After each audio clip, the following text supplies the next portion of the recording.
21장은 요한복음이 완성되고 부록으로 첨가가 되었다고 신학자들은 주장합니다. 그러면 오늘 본문이 요한복음의 마지막이 되는 것입니다. 20장 전체에 이르면서 요한이 그의 인상적 서문에서 시작하여 요한복음에서 전달하고자 한 내용이 완결되었습니다. 이야기는 시간을 따라 여러 모양으로 전개가 되었습니다. 우리는 여러 흥미로운 인물들을 만나서 그들이 예수님과 상호작용하는 것을 지켜보았습니다. 그분을 오해한 사람도 있었습니다. 대놓고 적대적인 사람도 있었습니다. 또한 그분을 믿게 된 사람도 있었습니다. 본문은 또 다른 인물 하나를 첨가합니다.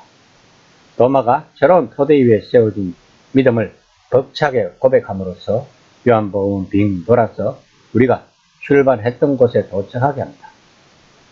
도마는 나의 주, 나의 하나님이시여 라고 고백합니다. 그는 요한복음에서 나사렛 예수님을 보면서 하나님이란 단어를 직접 사용한 첫 인물입니다. 그런데 이것은 요한복음이 처음부터 그 주위를 맴돌던 내용이었습니다. 1장 1절 말씀처럼 태초에 말씀이 계셨다. 이 말씀은 곧 하나님이라. 아무도 하나님을 본 적이 없다. 아버지와 친밀하게 가까우신 분, 독생하신 하나님께서 그분을 세상에 나타내 보이셨다. 이 말은 무슨 뜻일까요? 이런 일이 실제로 일어날 때 어떤 모습일까요? 이에 대해 요한이 말한 것이 본서의 내용인 것입니다. 즉, 말씀인 예수님에게서 출발하여 중간에 갈릴리와 예루살렘을 몇 번 왕래하고 영광과 비운의 순간들이 교차하다가 결국 십자가에서 만나고 예수님은 부활하시고 한 주 뒤에 도마에게 일어난 사건에서 요한은 본서의 결말을 말하고자 하고 있는 것입니다. 그 결말은 예수님은 하나님이시라고 말하고 있는 것입니다. 20장 24에서 25절입니다. 12제자 중에 하나로서 디두모라 불리는 도마는 예수께서 오셨을 때에 함께 있지 아니한지라 다른 제자들이 그에게 이르되 우리가 주를 보았노라 하니 도마가 이르되 내가 그의 손의 못자국을 보며 내 손가락을 그의 못자국에 넣으며 내 손을 그의 옆구리에 넣어 보지 않고는 믿지 아니하겠노라 하니라. 도마는 상동이라는 뜻을 가진 아람어인데 디두모는 헬라어 번역어입니다. 그는 열정적인 헌신과 용기를 가지고 있었지만 한편 어른은 의심이 많고 세심한 성격을 지닌 이중적인 모습을 보여주고 있는 인물로 묘사되고 있습니다. 도마가 제자들과 함께 있지 않았는데 아마도 그는 예수님이 체포되시고 십자가에 채용된 것을 보고 큰 실망감과 좌절에 빠져 있었을 것입니다. 그런 도마가 다른 동료들이 예수님을 보았다는 말을 믿지 않았던 것입니다. 자기가 직접 확인을 해봐야지 믿겠다고 말하고 있는 것입니다. 20장 26에서 27절입니다. 여드레를 지나서 제자들이 다시 집 안에 있을 때에 도마도 함께 있고 문들이 닫혀 있는데 예수께서 오사 가운데 서서 이르시되 너희에게 평강이 있을지어다 하시고 도마에게 이르시되 내 손가락을 이리 내밀어 내 손을 보고 내 손을 내밀어 내 입구리에 넣어보라.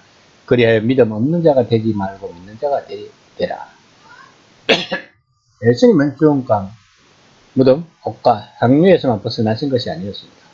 그분은 우리 세계와 다른 세계 둘 다 속한 것처럼 왕래하신 것입니다.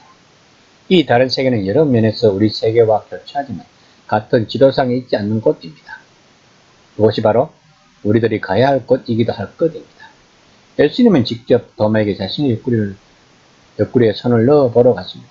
요한 1장의 1절에 보면 도마는 직접 손으로 만졌다고 합니다. 도마가 믿지 않는 것은 예수님의 부활인 것입니다. 그러나 부활을 믿지 않는다는 것은 예수님께서 십자가의 죽음을 통해 저의 구속을 완성하신 것과 예수님이 친히 부활에 대해 말씀하신 것을 믿지 않는 것을 이야기하고 있는 것입니다. 예, 도마의 신앙 고백이 이루어집니다. 20장 28에서 29절입니다. 도마가 대답하여 이르되 나의 주님이시여 나의 하나님이시니이다. 예수께서 이르시되 너는 나를 본 거로 믿느냐 보지 못하고 믿는 자들이 복되도다 하시니라. 도마의 신앙 고백이 바로 요한이 하고 싶은 말입니다. 예수님 하나님이시다라는 것입니다. 그리고 예수님이 도마에게 하신 말씀이 나를 보지 못하고 믿는 자는 복되도다라는 말씀은 도마를 심하게 꾸짖으신 것이 아닙니다. 오히려 이것은 나중에 올 사람들, 후대 사람들에게 주는 격려에 더 가까운 말씀인 것입니다. 우리가 부활하신 주님을 두 눈으로 직접 보지 않았는데도 그분을 믿을 때 우리는 모두 복을 받은 것입니다. 부활은 외부의 힘이 하나님의 세계로 파고 들어온 것이 아닙니다. 부활은 창조주께서 몸소 오셔서 세상을 치유하고 회복하시어 정해진 목적지로 이끄실 때 일어나는 일입니다. 부활은 새 창조일 뿐만 아니라 새로운 창조인 것입니다. 그러면서 요한은 이 책을 기록한 목적에 대해서 말합니다. 20장 30에서 31절입니다. 예수께서 제자들 앞에서 이 책에 기록되지 아니한 다른 표적도 많이 행하였으나 오직 이것을 기록하면 너희로 예수께서 하나님의 아들 그리스도이심을 믿게 하려 하며 또 너희로 믿고 그 이름을 힘입어 생명을 얻게 하려 함이니라.